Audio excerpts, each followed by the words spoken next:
মাসুদ রানা সিরিজের গল্প চারিদিকে শত্রু পর্ব ৭। নোভাইয়া জেমলাইয়ার জোড়া দ্বীপের দিকে ছুটছে মিগ-31। গতি ঘন্টায় ২০০ মাইলের কিছু বেশি। অনেক আগে থেকেই কমতে শুরু করেছে কুয়াশা, তারপর একেবারেই অদৃশ্য হয়ে গেল। নিচে ধূসর রঙের ব্যারেন্ট সি, ঝাপসা নীল আকাশের কোনো ছাপ পড়েনি তার বুকে। কুয়াশা থেকে বেরিয়ে আসার পর মাত্র কয়েকটা সেকেন্ড পেরিয়েছে, আচমকা প্রায় সরাসরি ওর নিচে এসে পড়ল ট্রলারটা। ডেকের উপর দিয়ে স্যাঁত করে উড়ে আসার সময় সাদা একটা মুখ দেখতে পেল রানা। ওপর দিকে তাকিয়ে আছে। ১০০ ফিটেরও কম ওপর থেকে তাকে দেখল ও। হাতের বালতি উপর করে কি যেন ফেলছিল নদীতে। পলক ফেলার আগেই অদৃশ্য হয়ে গেল ট্রলার। শুধু রাডার স্ক্রিনে সবুজ একটা বিন্দু হয়ে থাকলো। নিজের ওপর রাগ হলো রানার। উপকূল রেখা পেরোবার পর বোকার মতো অফ করে রেখেছিল ফরওয়ার্ড লুকিং রাডার, সেটা এখন আবার অন করলো ও। এক মুহূর্ত পর বিপদের আসল চেহারা ধরা পড়ল। ইসিএম রিডআউট থেকে জানা গেল ওর ঠিক পেছনে রাডার অ্যাক্টিভিটি তুঙ্গে উঠেছে। একটা এলিন্ট শেপের ওপর দিয়ে উড়ে এসেছে ও। এটা একটা স্পাই ট্রলার। ইনফ্রারেডের সাহায্যে ওরা তার যাত্রাপথ অনুসরণ করতে পারছে। স্টিক সামনে ঠেলে দিল রানা। লাফ দিয়ে কাছে চলে এলো সাগর। সাগরের পিঠ থেকে ৫০ ফিট ওপরে থামল মিগ-31। ভাগ্য বিরূপ না হলে ইলেকট্রনিক চোখের আড়ালে চলে এসেছে এয়ার কিং। এতটা নিচে ইনফ্রারেডও খুঁজে নিতে পারবে না। এলিয়েন শিপের অপারেটররা তাদের স্ক্রিন থেকে মিগ-31কে অদৃশ্য হয়ে যেতে দেখেছে, কিন্তু তবু বিপদ কাটেনি, কারণ ওরা জেনে ফেলেছে কোন দিকে যাচ্ছে ও। মিগ-31 নোভাইয়া জেমলাইয়ারের দিকে যাচ্ছে, এই খবরটা বিলিয়ারসকে পৌঁছে যাবে। ফুয়েল গজের দিকে তাকালো রানা। দ্রুত কমে আসছে ফুয়েল। কোনো কারণে যদি রিফুয়েলিং পয়েন্ট খুঁজে পেতে দেরি হয়, বাঁচার কোনো আশা নেই।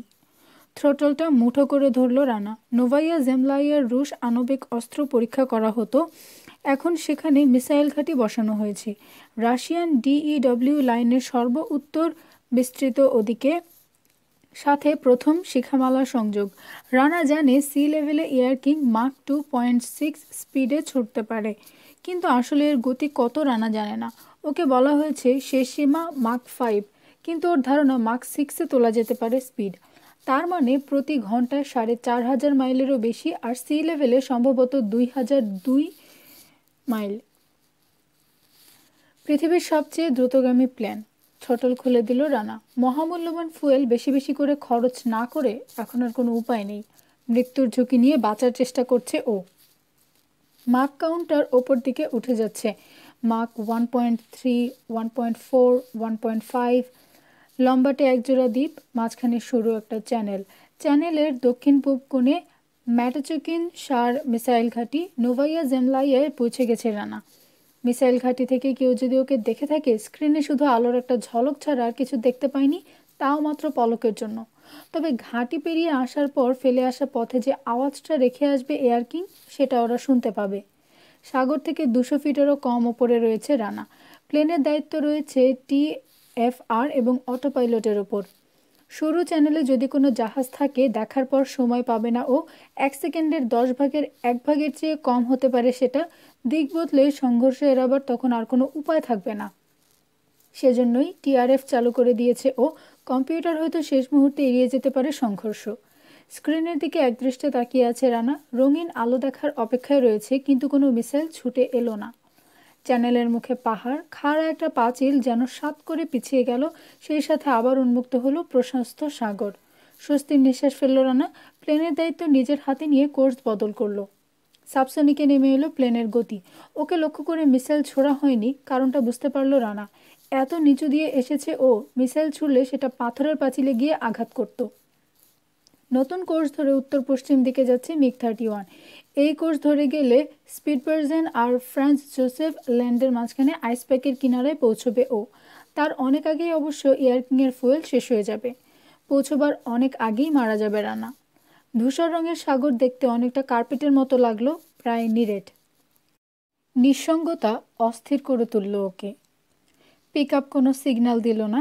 খারাপ দিকগুলোই বারবার ভেসে উঠছে ওর মনে। ওটা কি নষ্ট হয়ে গেছে? রাশিয়ানদের চোখে ধরা পড়ার ভয়ে দূরে কোথাও সরে গিয়ে গা ঢাকা দিয়েছে রিফুয়েলিং ভেসেল। ওকে ফুয়েল সাপ্লাই দেওয়ার জন্য সত্যিই কি কেউ আছে সামনের দিকে? স্ক্রিন ফাঁকা, মাথার ওপর আকাশ শূন্য, নিচে সাগর খালি। ধোঁয়াটে সাগরের উপর দিয়ে উড়ে চলেছে মিগ-31। দ্রুত ফুরিয়ে আসছে ফুয়েল। কেউ জানে না কি আছে ওর ভাগ্যে। স্পাই ট্রলার থেকে রিপোর্ট এলো, তারপর ম্যাটাচেকিন শার্ট থেকে এলো কনফার্মেশন রিপোর্ট, মিগ-31 দেখা গেছে। ওরা সবাই এতক্ষণে নিশ্চিতভাবে জানলেন পিটি ডাভ বেঁচে আছে। ব্যাজার বিস্ফোরণে মারা যায়নি সে। টেবিলে আর্কটিক ম্যাপ। বিস্ফোরিত হতে গিয়েও নিজেকে সামলে নিয়েছেন ফার্স্ট সেক্রেটারি। পিটি ডাভ এখনও বেঁচে আছে। মিগ-31কে এখনও ধ্বংস করা সম্ভব হয়নি। নিজেকে সামলে নিয়ে উপস্থিত সবাইকে তিনি শুধু একটা কথাই বলেছেন, কিভাবে কি করবেন আমি জানি না, আমি চাই ও যেন মিগ-31 নিয়ে পালিয়ে যেতে না পারে। তটস্থ একটা ভাব লক্ষ্য করা গেল যুদ্ধমন্ত্রী জেনারেল বাকুনিনের চেহারায়, কিন্তু এয়ার মার্শাল নির্লিপ্ত মনে হচ্ছে। তিনি তার কাজ নিয়ে ব্যস্ত, আর কোনো দিকে খেয়াল দেওয়ার সময় নেই। টেবিলের সামনে দাঁড়িয়ে ম্যাপ দেখছেন তিনি।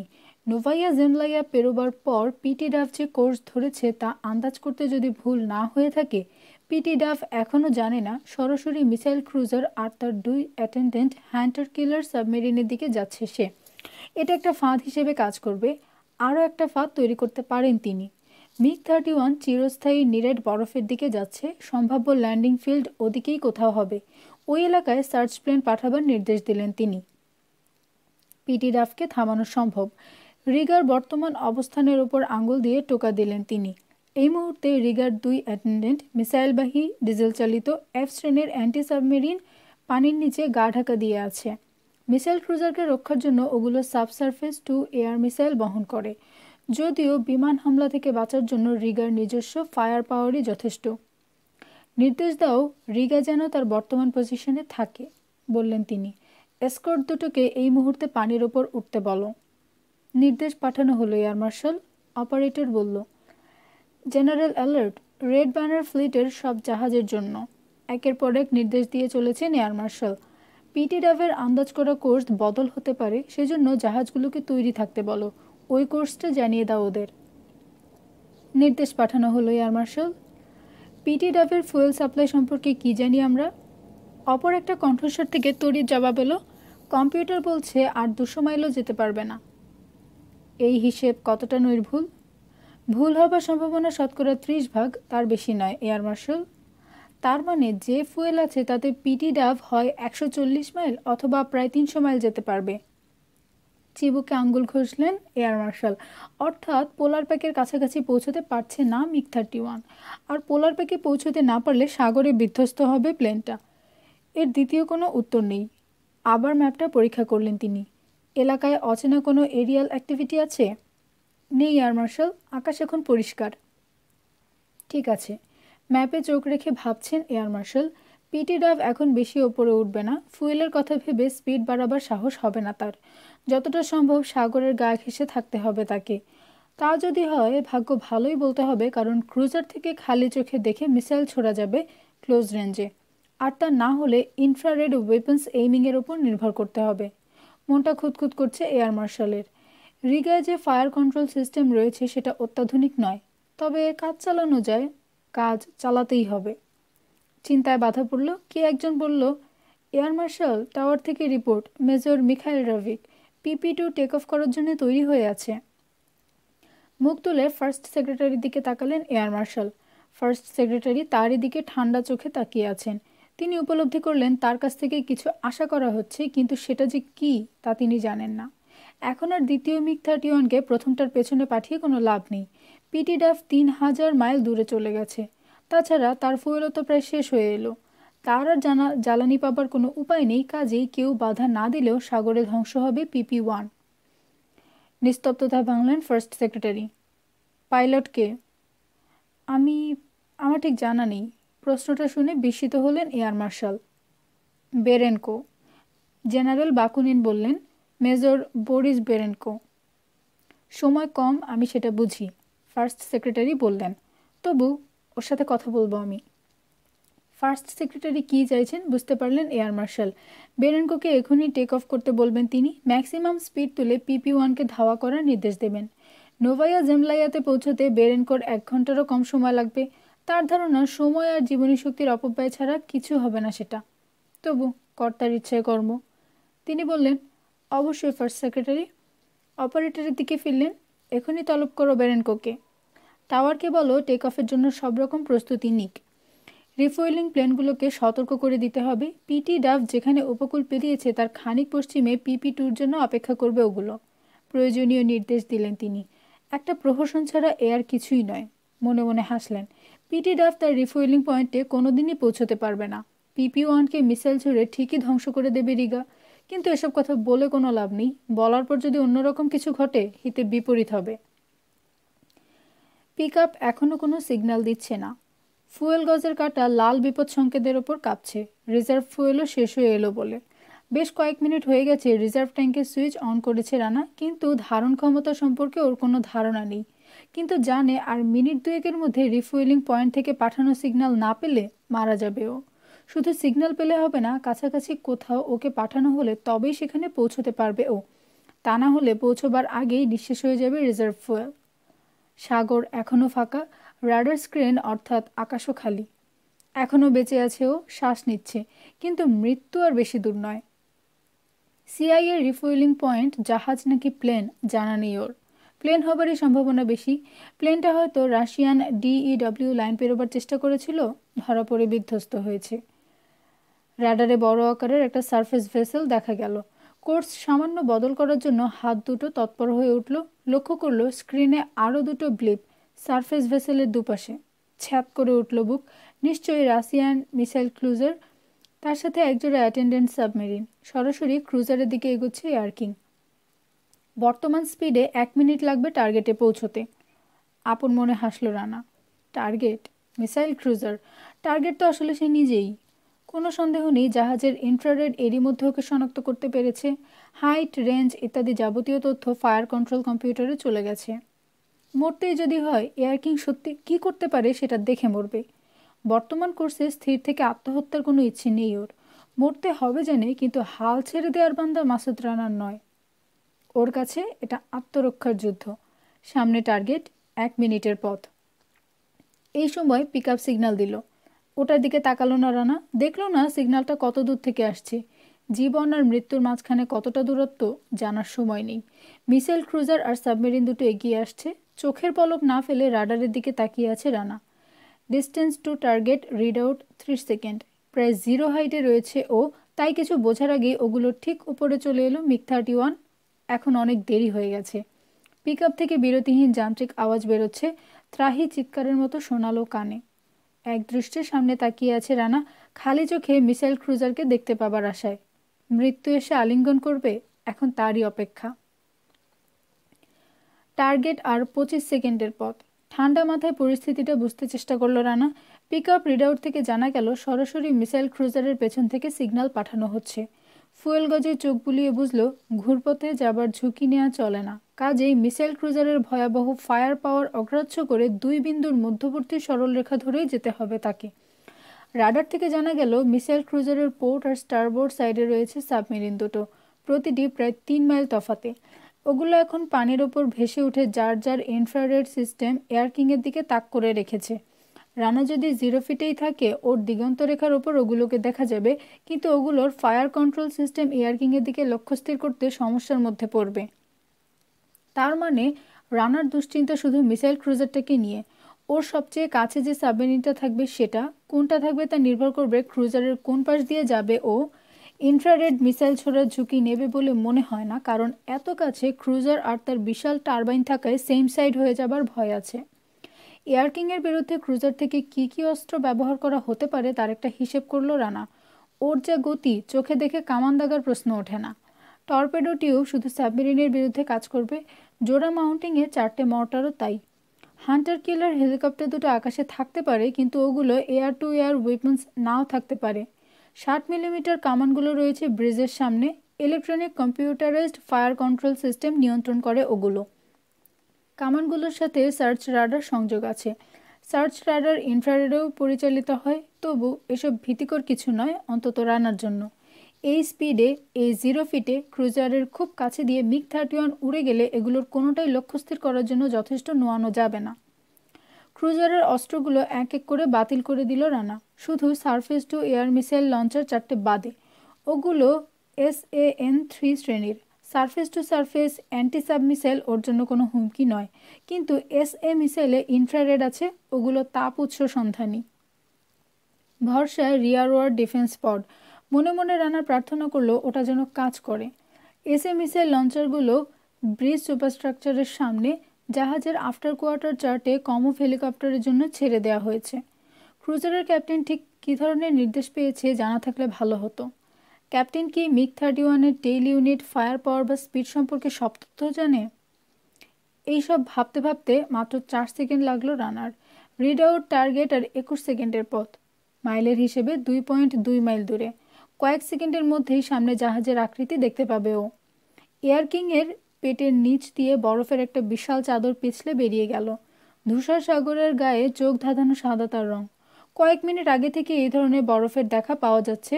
হঠাৎ করেই দেখতে পেল ক্রুজারটাকে। দিগন্ত রেখার উপর নিচু একটা আকৃতি ভয়াবহ গতিতে কাছে চলে আসছে। গায়ে কাটা দিল রানার। জানে ব্রিজের লোকজন এয়ার কিংকে দেখতে পাচ্ছে। ওদের চোখে ধূসর রঙের একটা সামুদ্রিক পাখি হিমশীতল পানির ঠিক ওপরে যেন স্থির হয়ে আছে। রানার চোখ স্ক্রিনের দিকে। জাহাজের গা থেকে মিসাইল ছুটলে অকস্মাৎ রং ফুটে উঠবে স্ক্রিনে। ছোড়ার মুহূর্তে এসএ মিসাইল উজ্জ্বল কমলা রঙের একটা বিন্দু হয়ে ধরা পড়বে। রাডারে একটা বিন্দু ফুটে উঠল। ওটা সম্ভবত ক্রুজারের একটা কমোভ হেলিকপ্টার। ইসিএম রিডআউট দেখে হাইট আর রেঞ্জ কত জানা গেল। একটা এ মিসাইল ছোড়ার সিদ্ধান্ত নিল রানা, তাতে ক্রুজারের ফায়ার কন্ট্রোল কম্পিউটার বিভ্রান্ত হলেও হতে পারে। মিসাইল ছুড়ল রানা। প্লেন থেকে বেরিয়ে এক মুহূর্ত ইতস্তত করলো সেটা। প্লেনকে ছাড়িয়ে উপরে উঠে গেল, তারপর স্যাঁত করে অদৃশ্য হয়ে গেল সামনের দিকে। স্ক্রিনে চোখ রেখে মিসাইলটাকে দেখছে রানা। ক্রুজারের ডেক ম্লান আলোয় ঝলসে উঠল। স্ক্রিনে সেটা ধরা পড়ল উজ্জ্বল আলো হয়ে। এতক্ষণ ওরা অপেক্ষা করছিল, ধরে নিয়েছিল সাবমেরিন আর হেলিকপ্টারের ভয়ে দিক বদল করবে ও। অথচ সেই আগের কোর্সেই স্থির থাকলো রানা। সরাসরি ওদের দিকে ছুটল মিগ-31। যেমন আশা করেছিল ও, ওর তরফ থেকে হেলিকপ্টারের ওপর হামলা হতে দেখে ব্রিজের ফায়ার কন্ট্রোলের ট্রিগার টেনে দেওয়া হয়েছে। ওর মাথার ওপর বিস্ফোরিত হলো হেলিকপ্টার। আকাশে যেন আচমকা একটু উজ্জ্বল কমলা রঙের ফুল ফুটল। পাপড়িগুলো ডিগবাজি খেতে খেতে নিচের দিকে নামছে। ওরা চেয়েছিল ক্রুজার আর সাবমেরিনের মাঝখান দিয়ে উড়ে যাবে মিগ-31। আশা করেছিল দিক বদলে অনেক ওপর দিয়ে ওদেরকে এড়িয়ে যাবার চেষ্টা করবে পাইলট, কিন্তু ঘটল ঠিক উল্টোটা। রানাকে হামলা চালাতে দেখে সাথে সাথে পাল্টা হামলা চালিয়ে বসেছে ক্যাপ্টেন। আর মাত্র কয়েকশো গজ সামনে জাহাজটা। ব্রিজের সামনের অংশ থেকে এক জোড়া এসএ মিসাইল উঠে এলো। প্লেন কাত করল রানা। পোর্ট সাইডের দিকে মেলে দিল প্লেনের পেট। এই ভঙ্গিতে ক্রুজারটাকে পাশ কাটিয়ে ছুটে যাবে। ওর সামনে স্ক্রিনে দেখা গেল নিজেদের কোর্স থেকে সামান্য একটু সরে এসেছে মিসাইলগুলো। ধাওয়া শুরু করেছে এয়ার কিংকে। প্রতি মুহূর্তে কাছে চলে আসছে মিসাইলগুলো। ধ্যানমগ্ন যেন রানা। আগেই থট গাইডেড ওয়েপন সিস্টেমের সুইচ অন করে রেখেছে। এই মুহূর্তে আদর্শ সময়ের অপেক্ষা করছে ও। সেই সাথে আনুষঙ্গিক সমস্ত চিন্তাভাবনা বাদ দিয়ে শুধু নির্জলা নির্দেশ আর সিদ্ধান্তগুলো অন্তরের অন্তঃস্থলে গুছিয়ে নিচ্ছে। মিসাইলগুলো কোথায় রয়েছে রানা জানে প্লেনের সাথে ওগুলোর দূরত্ব কতটুকু, প্লেন আর মিসাইলের গতির মধ্যে তফাৎ কতটা তাও অজানা নয়। সমস্ত তথ্য সাজিয়ে অপেক্ষা করছে ও। মনে হলো এখনই আদর্শ সময়। নির্দেশটা নিঃশব্দে দিল Rana. Thought guided weapons system trail ইউনিটের ট্রিগার টেনে দিল। অকস্মাৎ পেছনে বিশাল এক ঝলক আলো বিস্ফোরিত হলো। ম্লান হয়ে গেল সূর্য। এক ঝটকায় থ্রোটল সামনের দিকে ঠেলে দিল রানা। প্রচণ্ড এক লাফ দিয়ে পানির ওপর দিয়ে তীর বেগে ছুটল মিগ-31। সাগরের ঢেউ আলাদাভাবে চেনা গেল না। পলকের জন্য ককপিটের ওপরে ঝুলে থাকতে দেখা গেল জাহাজের বউ। জাহাজের পাটাতন থেকে 50 গজ উপর দিয়ে উড়ে এলো এয়ার কিং। ওর পেছনে টেইল ইউনিট থেকে বেরিয়ে গেছে একটা হিট সোর্স, যারা 4 সেকেন্ড ধরে প্লেনের দুটো টার্মানস্কি টার্বোজেটের চেয়ে বেশি তাপ নিয়ে জ্বলল সেটা।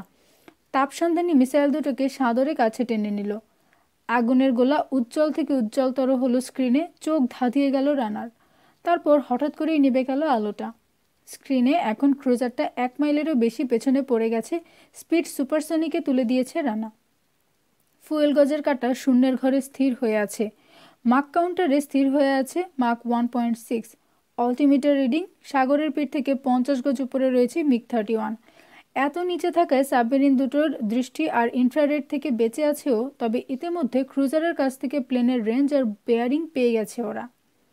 স্ক্রিনের দিকে তাকালো রানা। আরও দুটো এসএ মিসাইল আসছে। সন্দেহ নেই ক্রুজারের ক্যাপ্টেন হতভম্ব হয়ে পড়েছে। ভালো টার্গেট পাবার অপেক্ষায় ছিল সে, কিন্তু রানাকে হেলিকপ্টারের উপর হামলা চালাতে দেখে তড়িঘড়ি পাল্টা হামলা চালাতে হয়েছে তাকে। আরও একটা ধাক্কা খেয়েছে সে এয়ার কিংয়ের টেইল ইউনিটের কাছ থেকে। তা সত্ত্বেও আরও দুটো মিসাইল ছুড়েছে সে, যদিও জানে এ দুটোরও একই অবস্থা হতে পারে। স্ক্রিনের পোর্ট সাইডের কিনারায় আরও একজোড়া ম্লান বিন্দু দেখল রানা। ওর সবচেয়ে কাছের সাবমেরিনটা থেকে আরও একজোড়া মিসাইল ছোড়া হয়েছে। এয়ার কিংয়ের এক্সস্ট লক্ষ্য করে তীর বেগে ছুটে আসছে সেগুলো। পিক আপ সিগন্যাল চেক করলো রানা। এখনও নাক বরাবর সামনে থেকে আসছে সিগন্যালটা।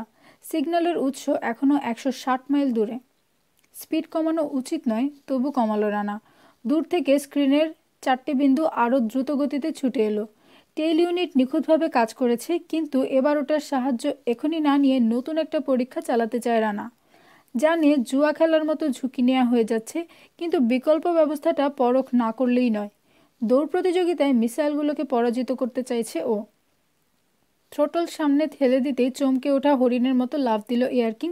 উড়ে চলল আতঙ্কিত একটা পাখি যেন। পিছিয়ে পড়েছে মিসাইলগুলো, কিন্তু লক্ষ্যভ্রষ্ট হয়ে অন্য কোনো দিকে সরে যাচ্ছে না। পিছু নিয়ে আসছে, আসতেই থাকবে। 10 মাইল এগোলো রানা, 20 মাইল, 30, 40, 50। আরও পিছিয়ে পড়লো 4টে মিসাইল, কিন্তু তাড়া করে আসছে এখনও। অপেক্ষার কোনো মানে হয় না, তৈরি হয়ে নিল রানা। টেইল ইউনিট আবার মিসাইল ছাড়ল। বিস্ফোরণের আওয়াজ শুনতে পেল রানা। শক ওয়েভ কাঁপিয়ে দিল প্লেনটাকে। থ্রোটল নিচের দিকে টেনে নিল রানা। 170 নটে নেমে এলো গতি। ফুয়েল গজের দিকে আর তাকালো না ও। পিক আপের আগের মতোই সিগন্যাল দিয়ে যাচ্ছে। রিফুয়েলিং পয়েন্ট আর 100 মাইলও দূরে নয়, কিন্তু রিজার্ভ ট্যাঙ্কে ফুয়েল যা আছে তাতে আর 2-4 মাইলও যেতে পারবে কিনা সন্দেহ। রিজার্ভ ট্যাঙ্কের ধারণ ক্ষমতা সম্পর্কে কৈভিস্তু ওকে কিছুই বলতে পারেনি। বরফের বিশাল খণ্ড এখন ঘন ঘন দেখা যাচ্ছে। কোনোটা লম্বায় কয়েকশো গজ, কোনোটা আরও অনেক ছোট বা আরও অনেক বড়। উত্তর দিকে ছুটছে মিগ-31। ভাগ্যের ওপর ঠিক রাগ নয়, অভিমান হলো রানার। রিফুয়েলিং পয়েন্টের এত কাছে এসে ফুয়েলের অভাবে বিধ্বস্ত হবে এয়ার কিং। মরতে হয় মরবে, বিপজ্জনক একটা দায়িত্ব কাঁধে নিলে তো ঝুঁকি সবসময়ই থাকে। কিন্তু বাংলাদেশের মাটিতে মিগ-31 নিয়ে নামতে না পারলে মনে একটা দুঃখ থেকে যাবে ওর, মরেও শান্তি পাবে না। PP-1কে PP-2 ধাওয়া করবে ধারণাটা এয়ার মার্শালের পছন্দ না হলেও PP-2-র পাইলট মেজর বরিস বেরেনকোকে তিনিই ব্রিফ করলেন। ফুল স্পিডে উত্তর দিকে যাবে বেরেনকো। মিগ-31-এর বিস্ময়কর শক্তির সবটুকু ব্যবহার করবে। রাশিয়ার উত্তর উপকূল রেখার কাছে একটা ট্যাঙ্কার প্লেনের সাথে মিলিত হবে PP-2। ওখান থেকে মিসাইল ক্রুজার রিগার বর্তমান পজিশনের দিকে যাবে। রিগা থেকে এখনও কোনো রিপোর্ট আসেনি, সেজন্য দুশ্চিন্তায় আছেন এয়ার মার্শাল। রিগার কাছাকাছি আরও একটা ট্যাঙ্কার অপেক্ষায় থাকবে, আবার যদি PP-2-র ফুয়েল দরকার হয়। এই ট্যাঙ্কার থেকে সাপ্লাই পাওয়া যাবে। ট্যাঙ্কারগুলো এরই মধ্যে যার যার নির্দিষ্ট পয়েন্টে পৌঁছানোর জন্য রওনা হয়ে গেছে। বেরেনকো রেড এয়ার ফোর্সের সিনিয়র টেস্ট পাইলট। বিলিয়ারস্ক প্রজেক্টে কর্নেল বেনিনের সাথে কাজ করছে, যদিও বেনিনের ফ্লাইট আওয়ার রেকর্ড সব তার চেয়ে অনেক ওপরে। বেরেনকো তরুণ, প্রাণশক্তিতে ভরপুর, সুদর্শন এবং পাইলট হিসেবেও সুদক্ষ। ফার্স্ট সেক্রেটারি নিজে তার সাথে দুটো কথা বললেন। বেরেনকোর আত্মবিশ্বাস আর উৎসাহ লক্ষ্য করে খুশি হলেন তিনি। বললেন, আমি শুধু তোমাকে একটা কথাই বলবো বেরেনকো, সোভিয়েত রাশিয়ার মর্যাদা ক্ষুণ্ণ হতে চলেছে। যেভাবে পারো ঠেকাও সেটা। তোমার ওপর আমার আস্থা আছে। এত বড় দায়িত্ব পেয়ে খোদ ফার্স্ট সেক্রেটারির মুখ থেকে নিজের প্রশংসা শুনে গর্বে বেরেনকোর বুক ফুলে উঠল। যদি সম্ভব হয় সাধ্যের বেশি চেষ্টা করব আমি, বলে ওয়ার কমান্ড সেন্টার থেকে বেরিয়ে এলো বেরেনকো। কর্নেল বেনিন সম্পর্কে একটা খবর এলো। পাইলটদের রেস্টরুমে আগেই পাওয়া গেছে তাকে। অজ্ঞান করে একটা লকারে ঢুকিয়ে রাখা হয়েছিল বেচারাকে। কেজিবির ডাক্তাররা পরীক্ষা করে জানিয়েছে জ্ঞান ফিরতে আরও কয়েক ঘন্টা সময় লাগবে। দ্বিতীয় মিগ-31 তৈরি হয়ে মেইন রানওয়ের কিনারায় দাঁড়িয়ে আছে। টাওয়ারের কাছ থেকে চূড়ান্ত অনুমতি পাবার অপেক্ষায় রয়েছে ওটা। ডিম্বাকৃতি টেবিল থেকে উঠে গিয়ে একটা জানালার পাশের সিটে বসেছেন ফার্স্ট সেক্রেটারি, PP-2-র টেক অফ দেখবেন বলে। টেবিল ছেড়ে নড়েননি এয়ার মার্শাল। তার পাশে যুদ্ধমন্ত্রী বাকুনিনও রয়েছেন। কেজিবি চিফ উলরেখ বিয়েগলেভ অনেক আগেই ফিরে গেছেন মস্কোয়। দজেরজিনস্কি স্ট্রিটের অফিসে বসে এই ব্যর্থতার জন্য যারা দায়ী তাদের একটা তালিকা তৈরি করছেন তিনি। তালিকায় প্রথম নামটা তার নিজেরই হওয়া উচিত, কারণ জিওনিস্ট ইন্টেলিজেন্স মিগ-31 চুরি করার প্ল্যান করছে এই গোপন খবরটা বাংলাদেশের তরফ থেকে তাকে একাধিকবার জানানো হয়েছিল, কিন্তু খবরটাকে তিনি ভিত্তিহীন বলে হেসেই উড়িয়ে দিয়েছিলেন। নিজের তৈরি তালিকায় তার নাম থাকবে না, কিন্তু আসল সত্য ঠিকই এক সময় প্রকাশ পাবে। বলাই বাহুল্য, তার শত্রুতারা তখন তার বিরুদ্ধে আদা জল খেয়ে লাগবে। মনে মনে একটা হিসেব করলেন এয়ার মার্শাল। মিসাইল ক্রুজার আর তার দুটো সাবমেরিনের কাছে পৌঁছাবার সময় হয়ে এসেছে পিটি ডাভের। মিগ-31কে ধ্বংস করার এটাই তাদের শেষ সুযোগ। এখনও তিনি ধারণা করতে পারছেন না পিটি ডাভের রিফুয়েলিং পয়েন্ট আসলে কি। ওটা সাবমেরিন হতে পারে না, কারণ মিগ-31কে সাবমেরিনে ল্যান্ড করার উপযোগী করে তৈরি করা হয়নি। ওটা কোনো প্লেন হতে পারে না, কারণ রাডার থেকে জানা যাচ্ছে ওই এলাকায় অচেনা কোনো প্লেন নেই। মিগ নিয়ে সাগরে ঝাঁপ দেবে পিটি, তারপর একটা সাবমেরিন ওটাকে টেনে নিয়ে যাবে। সাগরের নোনা পানিতে ক্ষতি হবে প্লেনের, কিন্তু তবু আমেরিকানরা ক্ষতিগ্রস্ত প্লেন দেখে যা জানতে পারবে তাও কম নয়। অথচ ওই এলাকায় অচেনা কোনো সাবমেরিনও নেই। এরপর থাকে নিরেট পোলার প্যাক, কিন্তু অত দূর পর্যন্ত যেতে হলে যে ফুয়েল দরকার মিগ-31-এর তার নেই। হঠাৎ একটা সম্ভাবনা উকি দিল তার মনে।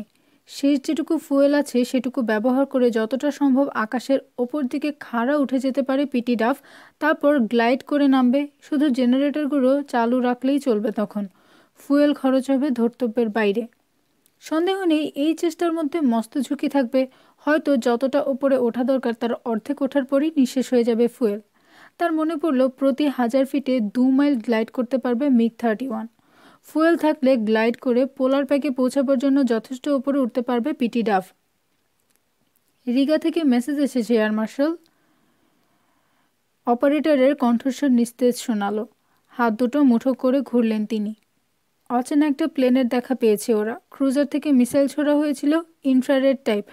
2 গ্রুপে 2টো করে, আর সাবমেরিন এসকর্ট থেকে 1 গ্রুপে 2টো করে।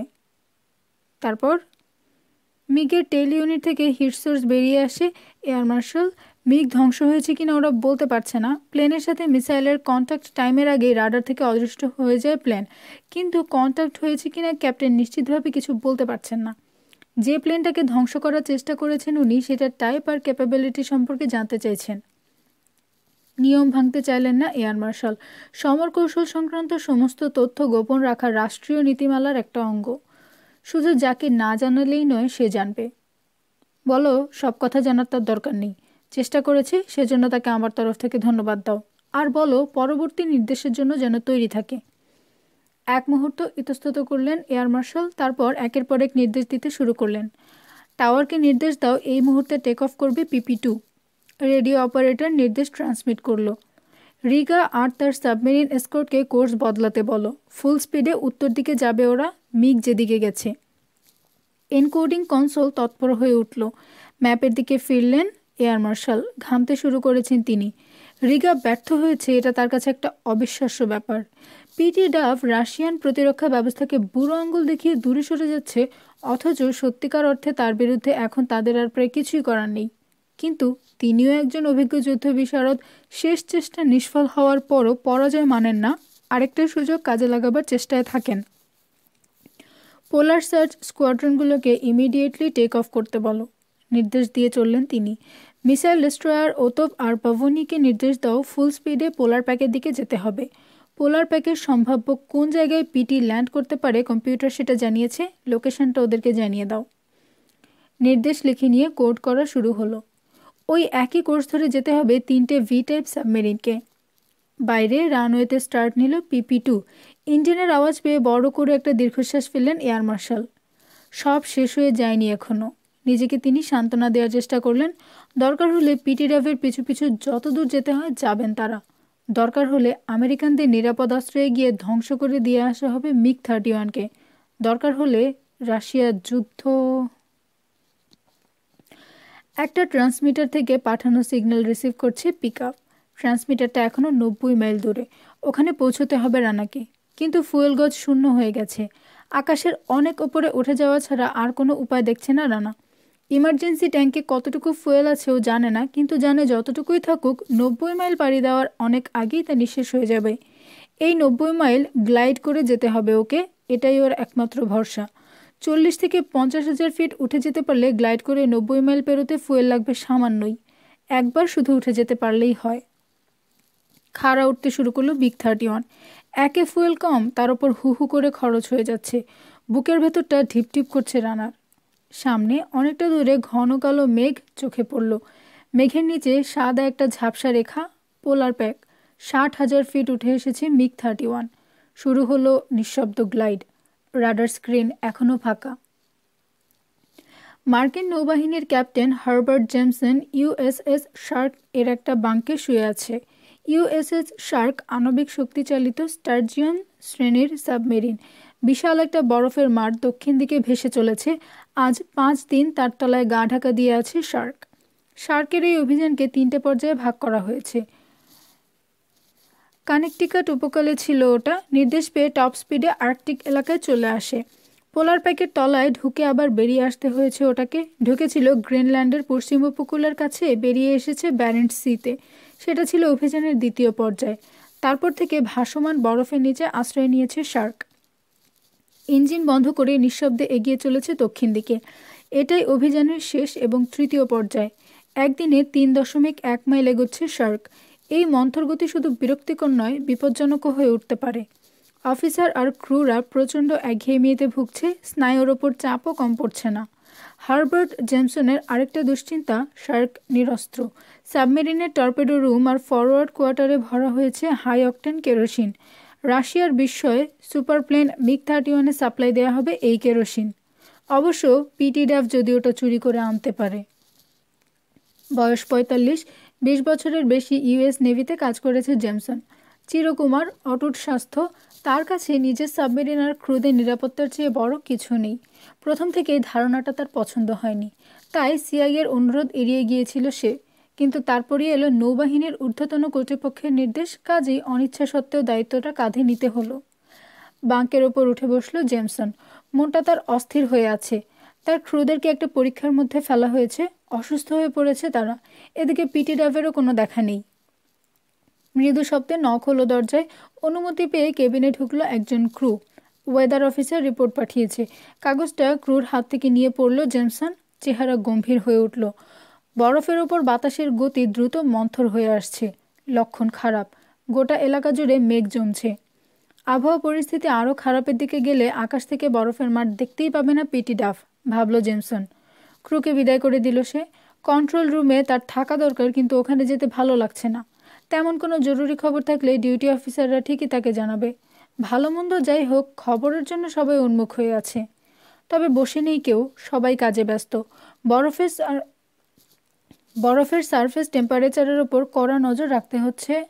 টর্পেডো রুম আর ফরওয়ার্ড কোয়ার্টারে রাখা কেরোসিন কোথাও লিক করছে কিনা দেখতে হচ্ছে। আরও কত কাজ।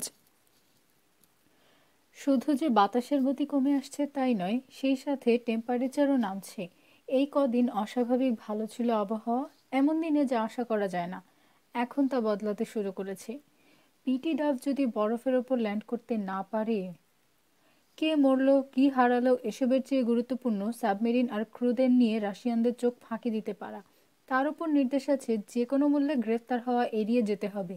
মিগ-31 চুরির ব্যাপারে মার্কিন নৌবাহিনী জড়িত, এটা প্রকাশ পাওয়া চলবে না। তেমন প্রয়োজন দেখা দিলে, যদি আর কোনো উপায় না থাকে, ইউএসএস শার্ক ডুবিয়ে দিতে হবে তাকে। তার মানে আত্মহত্যা করতে বলা হয়েছে তাদের সবাইকে।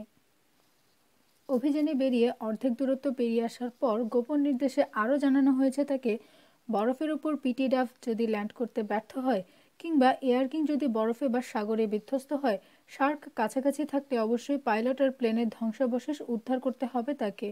প্লেনটাকে উদ্ধার করা সম্ভব হলে আইস প্যাকেট তলা দিয়ে টেনে আনতে হবে কাছাকাছি মার্কিন নৌঘাঁটিতে। হয়তো এসবের দরকার হবে না, পিটিডাফ ঠিকই নিরাপদে ল্যান্ড করবে বরফের ওপর। কিন্তু মুশকিল হলো, পাইলট দেরি করে ফেলেছে। এয়ারকিংয়ের রেঞ্জ আর ফুয়েলের অবস্থা সম্পর্কে জেমসন জানে। এরই মধ্যে কয়েক মিনিট দেরি হয়ে গেছে। এয়ারকিংয়ের জন্য কয়েক মিনিট মানে সময়ের ভয়ঙ্কর একটা ফাঁক। এই ফাঁক পাইলটের মৃত্যু ডেকে আনতে পারে। তথ্য বলতে প্রায় কিছুই জানা নেই জেমসনের। বিলিয়ারস্ক থেকে পিটিডাফ এয়ারকিং চুরি করতে পেরেছে কিনা তাও সে জানে না। প্লেনটা যদি আসে কিংবা যদি না আসে, অথবা যদি সাবমেরিনের ইনফ্রারেডে ধরা পড়ে কিছু, তাহলেই ভালো মন্দ কিছু একটা জানতে পারবে সে।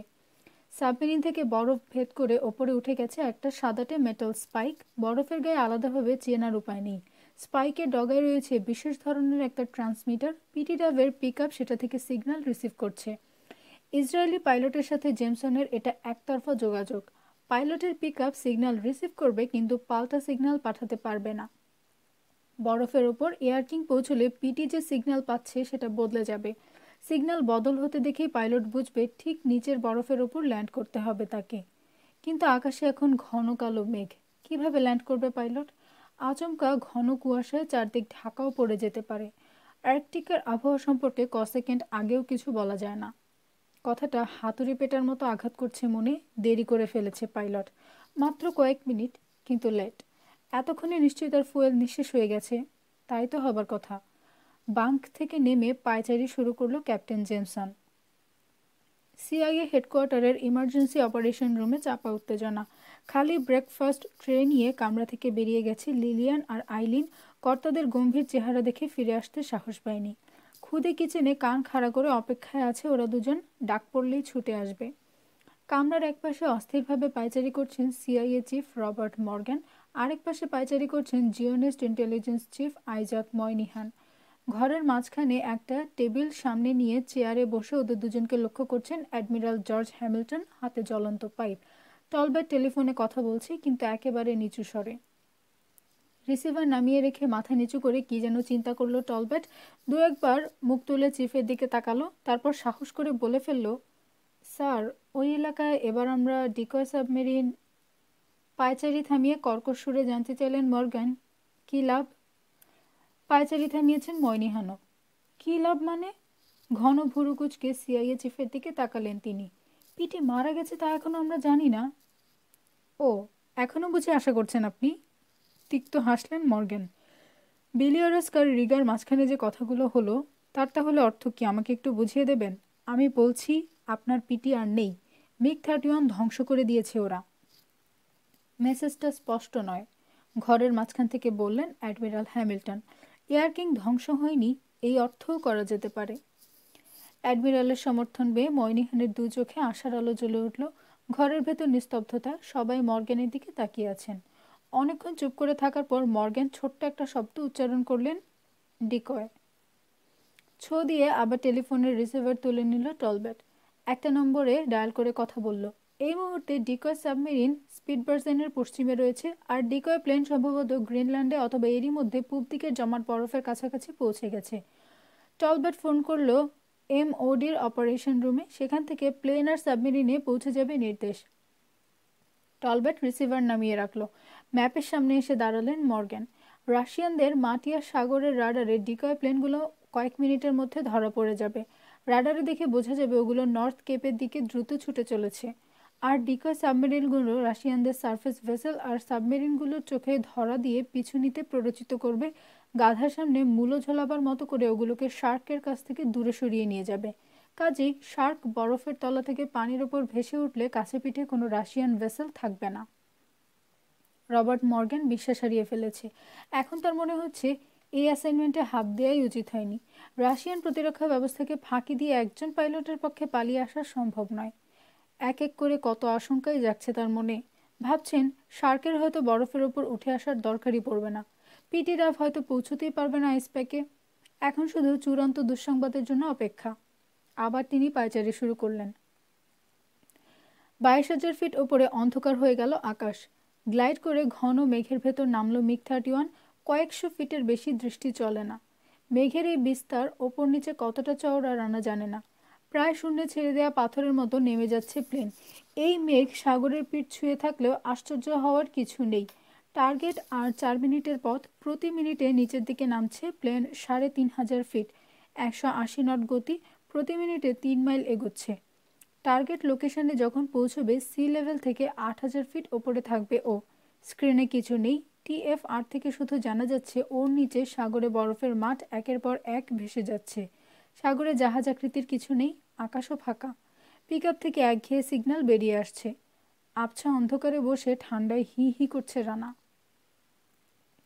ক্যাপ্টেন হারবার্ট জেমসন পায়চারি থামিয়ে দাঁড়িয়ে পড়ল। দরজায় নক করে কেবিনের ভেতর উকি দিল তার প্রধান সহকারী লেফটেন্যান্ট কর্নেল জন গার্ডনার। গার্ডনারের চোখে মুখে চাপা উত্তেজনা। কম্পেনিয়ন উপায়ে ধরে ছুটে এসেছে সে, হাঁপাচ্ছে। রুদ্ধশ্বাসে বলল, এয়ারক্রাফট কন্ট্যাক্ট স্যার, এদিকেই আসছে। হাত দুটো শক্ত মুঠো হয়ে গেল ক্যাপ্টেনের। এক পা সামনে এগোলো সে। রেঞ্জ? ধমকের মতো শোনালো তার কণ্ঠস্বর। উত্তরের জন্য অপেক্ষায় থাকলো না। ক্যাপটা মাথায় ঠিকমতো বসাতে বসাতে লেফটেন্যান্ট কর্নেলকে পাশ কাটিয়ে বেরিয়ে পড়ল কেবিন থেকে। 4 মাইলেরও কম স্যার। ক্যাপ্টেনের পিছু পিছু হনহন করে এগুচ্ছে গার্ডনার। 12,000 ফিট ওপরে রয়েছে। She is on the bearing sir. আর কোনো রাডার কন্ট্যাক্টও নেই, শুধু অস্পষ্ট একটু ইনফ্রারেড। হয় একেবারে কম পাওয়ারে রয়েছে, তা নয়তো ইঞ্জিন ব্যবহারই করছে না। সোজা সামনের দিকে তাকিয়ে দ্রুত হাঁটছে জেমসন। তাহলে সেই বরফের সারফেস টেম্পারেচার কত? এখনও কমছে স্যার, আর 2 ডিগ্রি কমলেই পানি বরফ হতে শুরু করবে। হঠাৎ দাঁড়িয়ে সহকারীর দিকে ফিরল জেমসন। মাত্র 2 ডিগ্রি? জি স্যার। বাতাস 5 থেকে 10 নট ওঠানামা করছে। তার মানে ইনসাফিসিয়েন্ট টার্বুলেন্স, তাই না? মাথা ঝাঁকালো লেফটেন্যান্ট কর্নেল। সাবমেরিনের কন্ট্রোল রুমে ঝড়ের বেগে ঢুকলো ওরা। কোথায় সে? জানতে চাইল ক্যাপ্টেন। 3 মাইল দূরে, 11,000 ফিটের একটু বেশি উপরে স্যার, রাডার অপারেটর বলল। একই বেয়ারিংয়ে রয়েছে এখনও? স্যার। বরফের মাঠটা সে দেখতে পাচ্ছে? জি স্যার, মেঘ এখান থেকে 13,500 ফিট দূরে। তাহলে এসো, ভদ্রলোককে আমরা অবাক করে দিই। গম্ভীর এক চিলতে হাসি ফুটল ক্যাপ্টেনের ঠোঁটে। Blow all tanks, hit hit. বরফের মাঠটা ছাড়া আর কিছু দেখছে না রানা। সাগর থেকে 13,000 ফিট ওপরে মেঘের নিচে নেমে এসেছে এয়ারকিং। বরফের মাঠটাকে খুঁটিয়ে পরীক্ষা করলো ও। উত্তর দক্ষিণে 2 মাইল লম্বা হবে ওটা, চওড়াই একটু যদি কম হয়। সরাসরি ওর পথের সামনে রয়েছে। রাডার স্ক্রিনে কোনো প্লেন নেই, অথচ টার্গেট রয়েছে মাত্র 6 মাইলেরও কম দূরে। বরফের মাঠটাও প্রায় ওই রকম দূরে, কিন্তু রিফুয়েলিং পয়েন্ট কোথায়? কিছুই তো দেখতে পাচ্ছে না ও। এই প্রথম সাবমেরিনের কথা মনে হলো ওর। হয়তো বরফের তলায় গা ঢাকা দিয়ে আছে। যদি ল্যান্ড করতেই হয় ওই বরফের ওপরেই, বুঝে নিল রানা। সামনেটা তন্ন তন্ন করে খুঁজছে চোখ দুটো, কিছু নেই। প্রথমে হতাশ, তারপর আতঙ্ক বোধ করল ও। আশা করেছিল ট্যাঙ্কার এয়ারক্রাফট থেকে ফুয়েল সাপ্লাই পাবে, সে সম্ভাবনা বাতিল হয়ে যাচ্ছে। রিফুয়েলিং পয়েন্ট সাবমেরিন হলে বরফের ওপর ল্যান্ড করতেই হবে ওকে। আর মরু এলাকার বরফ কীরকম হয় জানা আছে ওর। ওপর থেকে দেখে কেউ বলতে পারে না ওটা আসলে কী ধরনের বরফ। দেখে হয়তো মনে হবে নিরেট, কিন্তু কয়েক ইঞ্চি নিচেই ঝুরঝুরে বরফ, পা পড়লেই দেবে যায়। এভাবে স্যাঁত করে নেমে গিয়ে চিরতরে অনেক লোককে হারিয়ে যেতে দেখেছে ও। দৈত্যাকার একটা বরফ, আশেপাশে প্রাণের কোনো চিহ্ন নেই। আশেপাশে টুকরোগুলো ছোট ছোট, ওটার 4 ভাগের 1 ভাগও নয় কোনোটা। তারপর এই ব্যাপারটা ঘটল। হঠাৎ বদলে গেল সিগন্যালের আওয়াজ। পিপ পিপ আওয়াজ শুরু করলো পিক আপ। প্রতি সেকেন্ডে একজোড়া শব্দ। প্রতি মুহূর্তে তীক্ষ্ণ আর তীব্র হচ্ছে সিগন্যাল। টার্গেটের আরও কাছে চলে আসছে ও। সাগরের অবস্থা আরও একবার পরীক্ষা করলো ও। বাতাসের গতিবেগ 5 থেকে 10 নট, তার বেশি না। বরফে যদি নামতেই হয়, ল্যান্ড করার জন্য প্রয়োজনীয় প্রস্তুতি নিয়ে লাগলো রানা। বরফের গা মোটামুটি সমতলই বলা চলে। সম্ভাব্য রানওয়ে কোন দিক থেকে কোন দিকে হবে বেছে নেওয়ার চেষ্টা করলো। এই সময় বরফের পশ্চিম কিনারায় এয়ারকিংয়ের পোর্ট সাইডে প্রথমে ফুলে উঠল, বরফের গায়ে ফাটল ধরল। তারপর ফাটলের কিনারাগুলো ভাঁজ হয়ে গেল। একটা নিউক্লিয়ার সাবমেরিনের রিইনফোর্সড সেইল উঠে এলো বরফের তলা থেকে। সেইলের নিচে সাবমেরিনের আকৃতি, বরফের ছোট বড় টুকরো কুচি ঝরে পড়ছে গা থেকে। সেইল থেকে কমলা রঙের বেলুন ছাড়া হলো। সুতো বাঁধা বেলুনটা খানিক দূর এগিয়ে বাতাসের চাপে কাঁধ হয়ে স্থির থাকলো। রাডার পরীক্ষা করলো, স্ক্রিন ফাঁকা। থ্রোটল একটু ঠেলে দিয়ে প্লেনের নাক নিচের দিকে নামালো রানা। 260 নট স্পিড তুলে এয়ার ব্রেক স্পর্শ করলো ও। কেরোসিন ভর্তি সাবমেরিন ওর ঠিক নিচে এখন। প্লেনের ট্যাঙ্কে ফুয়েল ভরতে ঘণ্টাখানেকের মতো লাগবে, তারপর আবার আকাশে উঠতে পারবে রানা। বরফের মাঠটাকে একবার চক্কর দিয়ে ল্যান্ড করার জন্য তৈরি হয়ে গেল ও। আন্ডার ক্যারিজ নামালো ও, সেই সাথে তালা লেগে গেল চাকাগুলোয়। স্পিড কমিয়ে 220-এ নামিয়ে আনলো, সিধে করলো ডানা জোড়া। বরফের মাঠ সামনে, তার গায়ে গাঁথা রয়েছে কালো চুরুট আকৃতির সাবমেরিন। অল্টিটিউড চেক করলো রানা, 1000 ফিট। স্পিড আরও কমিয়ে 180-তে নামালো। প্রতি মিনিটে 350 ফিট নামছে ও। ওপরে উঠে আসছে বরফ।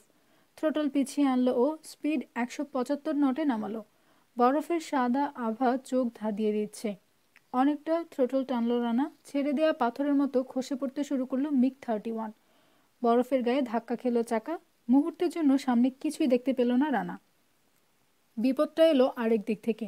হালকা কুয়াশা ছিল, টেম্পারেচার হঠাৎ কমে যাওয়ায় বরফ কুচি হয়ে গেল শিশির বিন্দু। মুহূর্তের জন্য পরিষ্কার হয়েছিল স্ক্রিন, আবার সেটা ঝাপসা হয়ে গেল। সগর্জনে ছুটছে প্লেন, কিন্তু কোথায় যাচ্ছে জানে না রানা। সামনে কিছুই দেখতে পাচ্ছে না ও। কি ঘটেছে বুঝতে পারল রানা। টেম্পারেচার হঠাৎ করে নেমে যাওয়ায় শিশির বিন্দুগুলো তুষারকণা হয়ে গেছে। মেরু প্রদেশে আবহাওয়ার এই আকস্মিক পরিবর্তন অপ্রত্যাশিত নয়। নিরেট বরফের ওপর তুষার জমে আছে, তাতে বাধা পেয়ে দ্রুত কমে আসছে এয়ার কিংয়ের গতি। কিন্তু কোথায় যাচ্ছেও জানার উপায় নেই। ককপিট থেকে কিছুই দেখতে পাচ্ছে না। উত্তর দক্ষিণে ছুটছে প্লেন, সরাসরি সাগরের দিকে। হিসেবে যদি ভুল হয়ে থাকে, সাগর যদি আর 200 গজ দূরে না হয়ে 20 গজ দূরে হয়, বরফের মাঠটা যদি খুব ছোট হয়। তুষারের পুরো আবরণের নিচে বরফের গা এবড়োখেবড়ো, গতি কমে আসায় ঝাঁকি খেতে শুরু করলো প্লেন। কুয়াশা এরই মধ্যে ঘন হয়ে উঠেছে, ছড়িয়ে পড়ছে চারদিকে। ঘাড় ফিরিয়ে পেছন দিকে তাকালো রানা। কমলা রঙের বেলুন কোথাও দেখা গেল না। সাবমেরিনটাকে হারিয়ে ফেলেছে ও। পোর্টের দিকে প্লেনটাকে 180 ডিগ্রি ঘোরালো ও। ফিরতি পথ ধরে এগুলো। এয়ার কিংয়ের গতি মন্থর। রানার চোখ দুটো চঞ্চল। কুয়াশার ভেতর যদি কোনো ছায়ামূর্তি দেখা যায় বা কোনো আলোক সংকেত। কুয়াশা কোথাও কোথাও আবার হালকা হতে শুরু করলো। খানিকটা দূরে গাঢ় রঙের কি যেন দেখলো ও। মনে হলো একটা মানুষের আকৃতি, কিন্তু তারপরে হারিয়ে গেল সেটা। বোতাম টিপে ককপিটের ঢাকনি তুলে দিল ও। গরম বাতাস বেরিয়ে গেল। ভেতরে ঢুকলো মেরুদেশের হাড় কাঁপানো ঠান্ডা। একদল মৌমাছি যেন অ্যান্টি জি স্যুট ফুটো করে কামড় বসালো সারা গায়ে। দাঁতের সাথে দাঁতের বাড়ি লেগে খটখট আওয়াজ হলো। কন্ট্রোল ধরা হাত দুটো থরথর করে কাঁপছে। হেলমেটের তালা খুলে মাথাটাকে ভারমুক্ত করলো ও। খুলিতে যেন ঠান্ডা আগুন ধরে গেল। দাঁতের খটখট অগ্রাহ্য করে কান পাতলো ও। কুয়াশার ভেতর কিছু নড়ছে কিনা খুঁজলো তীক্ষ্ণ দৃষ্টিতে। বাঁ দিকে। হ্যাঁ, আওয়াজটা বাঁ দিক থেকেই আসছে। কানের ভুল? সরু গলা, অনেকটা পাখির ডাকের মতো। তারপর মনে হলো, না, বাঁ দিক থেকে নয়, আওয়াজটা আসছে ওর পিছন থেকে। হতে পারে, ভাবলো ও। সার্চ পার্টি প্লেনের খোঁজে ওদিকে গিয়েছিল, এখন আবার ফিরে আসছে। রানা যে 180 ডিগ্রি বাঁক নিয়ে এদিকে ফিরে এসেছে এতক্ষণে জানতে পেরেছে ওরা। প্রথমে চোখে পড়ল ল্যাম্পের ম্লান আলো। আলোটা কারো হাতে দুলছে। আলোর পেছনে মানুষের একটা আকৃতি ধীরে ধীরে স্পষ্ট হলো। পিটি ডাভের নাম ধরে কে যেন ডাকছে। সাড়া দিল না রানা। ডাকটা আবার কানে এলো। উচ্চারণ আর বাচনভঙ্গি শুনে বোঝা যায় লোকটা আমেরিকান। পিটি ডাভকে ওরা কেউ চেনে? সামনে থেকে কখনো দেখেছে? একটু পরেই জানা যাবে। সাড়া দিল রানা। এদিকে, প্লেন এদিকে। আপনি মিস্টার পিটি ডাভ? আমেরিকান লোকটা এত বড় এয়ার কিংকে এখনও দেখতে পায়নি। ব্যাপারটা বুঝতে পেরে খুশি লাগলো রানার। অন্তত ওই ব্যাটার চেয়ে তার চোখ ভালো। ব্রেক ব্যবহার করার দরকার হয়নি। নরম তুষারের বাধা পেয়ে আপনা আপনি দাঁড়িয়ে পড়েছি মিগ-31। পার্কা পরে থাকায় চলমান একটা তাঁবুর মতো দেখালো লোকটাকে।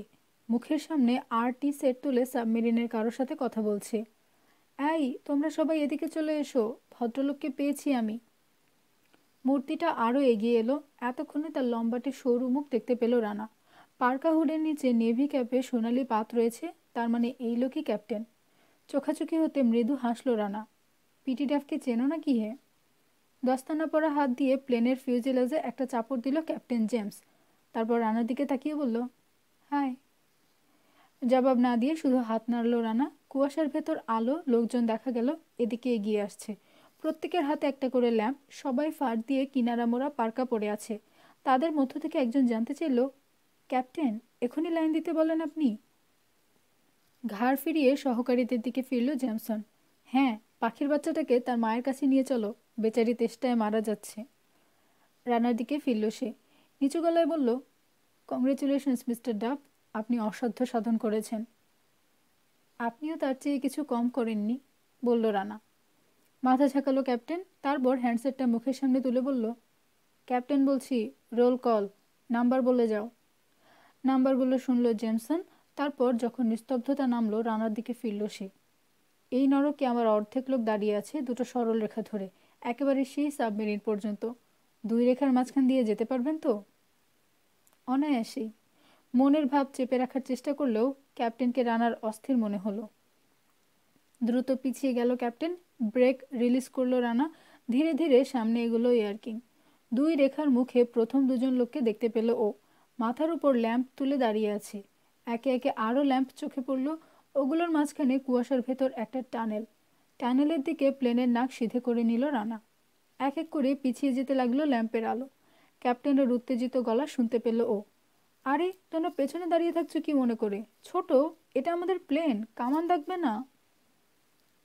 ক্যাপ্টেনের কণ্ঠস্বরী বলে দেয় আতঙ্কের মধ্যে আছে সে। লম্বা আকৃতি একটা সেল দেখতে পেল রানা। ক্যাপ্টেন বলল, ওই দেখা যায়। হ্যাঁ, দেখতে পাচ্ছি। ঠিক পাশে দাঁড় করান প্লেনটাকে। কারে বসে খাবেন নাকি ভেতরে ঢুকবেন? চুরুটাকৃতি সাবমেরিনের পাশে সমান্তরাল রেখায় এয়ার কিংকে দাঁড় করালো রানা। জননী এক বরফের নিচে অর্ধেক ডেবে আছে এখনো। ইঞ্জিন বন্ধ করলো ও। অখণ্ড নিস্তব্ধতা নেমে এলো। হঠাৎ করেই এয়ার কিংয়ের ওপর আশ্চর্য একটা স্নেহ অনুভব করলো রানা। এটা শুধু একটা চুরি করা প্লেন নয়, নয় শুধু সিআইএ আর জিওনিস্ট ইন্টেলিজেন্সের কেড়ে নেওয়া মুখের গ্রাস। মিগ-31 রাশিয়া থেকে পালিয়ে আসতে সাহায্য করেছে ওকে, মিসাইল ক্রুজারকে এড়িয়ে আসতে সাহায্য করেছে। ক্যাপ্টেন জেমসনের কথায় রানার চিন্তায় বাধা পড়ল। নেমে পড়ুন মিস্টার ডাভ, সময়ের বড় অভাব। ককপিট থেকে নামতে গিয়ে চমকে উঠল রানা। সারা শরীরের তীব্র ব্যথা, হাড়ের জোড়াগুলো প্রতিবাদ করে উঠল। ঠান্ডায় ঠকঠক করে কাঁপতে শুরু করলো ও। ধন্যবাদ, বিড়বিড় করে বলল একবার। ককপিট থেকে নেমে বোকার মতো দাঁড়িয়ে থাকলো বরফের উপর। সত্যি সত্যি পালিয়ে আসতে পেরেছে, বিপদ কেটে গেছে, বিশ্বাস করতে পারছে না ও। কারণ অন্তরের অন্তঃস্থলে জানেও বিপদ আসলে কাটেনি। ডাকো ওদের, গর্জে উঠলেন এয়ার মার্শাল। প্রতিটি পোলার সার্চ স্কোয়াড্রনকে রিপোর্ট করতে বলো। সবগুলো রিপোর্ট এসে পৌঁছতে মূল্যবান 4টি মিনিট পেরিয়ে গেল। এই 4 মিনিটে পিটি ডাফ কত দূরে সরে গেল কে জানে, ভাবলেন এয়ার মার্শাল। শেষ সার্চ প্লেনের রিপোর্ট পাওয়ার পর আর কোনো সন্দেহ থাকলো না বরফের ওপর আমেরিকানরা কোনো ফুয়েল সাপ্লাইয়ের আয়োজন করেনি বা কোনো মার্কিংয়ের সাহায্যে বা অন্য কোনোভাবে বরফের ওপর রানওয়ে তৈরি করার চেষ্টা চালায়নি। ঠান্ডা চোখে এয়ার মার্শালের দিকে তাকিয়ে আছেন ফার্স্ট সেক্রেটারি। কফির কাপে ছোট্ট একটা চুমুক দিলেন তিনি। সবগুলো ইউনিটকে নর্থ কেপের দিকে যেতে বলুন। মাথা ঝাঁকালেন এয়ার মার্শাল। নর্থ কেপ সেক্টরের মৌমাছি স্কোয়াড্রনগুলোকে টেক অফ করতে বলো। ম্যাপের দিকে একবারও তাকালেন না। কোথায় কি আছে সব তার নখদর্পণে। ওতপ আর পভনিকে নির্দেশ দাও কোর্স বদলে নর্থ কেপের দিকে রওনা দেবে ওরা। নির্দেশ দাও full speed. Air marshal, Barents Sea ম্যাপে যতগুলো সাবমেরিন দেখছো সবগুলোকে অর্ডার করো কোর্স বদলে নর্থ ক্যাপে যেতে হবে, টপ স্পিড। এয়ার মার্শাল, রিগাকে নির্দেশ দাও এসকর্ট সহ কোর্স বদলে নর্থ ক্যাপের দিকে যেতে হবে। রিগাকে বলো তার হেলিকপ্টারগুলো এই মুহূর্তে টেক অফ করুক। এয়ার মার্শাল, তিনি ভাবলেন এ হলো চোর পালালে বুদ্ধি পারে সেই অবস্থা। ব্যারেন্ট সির পানি আর তার উপরে আকাশে যা কিছু আছে সব তিনি নর্থ ক্যাপের দিকে ঠেলে দিয়েছেন। ম্যাপে এখন ব্যারেন্টসের পশ্চিম দিকটা দেখা যাচ্ছে। এয়ার মার্শালের প্রতিটি অর্ডারের সাথে সাথে টেবিলের ম্যাপ বদলে গেছে। তিনি অনুভব করলেন তিনি ঘামছেন। পা দুটো হঠাৎ করে দুর্বল লাগলো। মনে হলো তার ভার বইতে চাইছে না। ধীরে ধীরে পিছু হটে একটা চেয়ারে বসে পড়লেন তিনি। মুখ তুলে দেখলেন তার দিকে চেয়ে মৃদু হাসছেন ফার্স্ট সেক্রেটারি। পরাজয় যদি মানতেই হয় একদিক থেকে সেটা ভালোই হবে, ফার্স্ট সেক্রেটারি বললেন। আমাদের প্রতিরক্ষা ব্যবস্থা এর আগে এরকম চ্যালেঞ্জের মুখোমুখি হয়নি। নিজেদের দুর্বলতা কোথায় কী ধরনের সব পরিষ্কার জানা যাচ্ছে, ঠিক না? নিঃশব্দে মাথা ঝাঁকালেন এয়ার মার্শাল।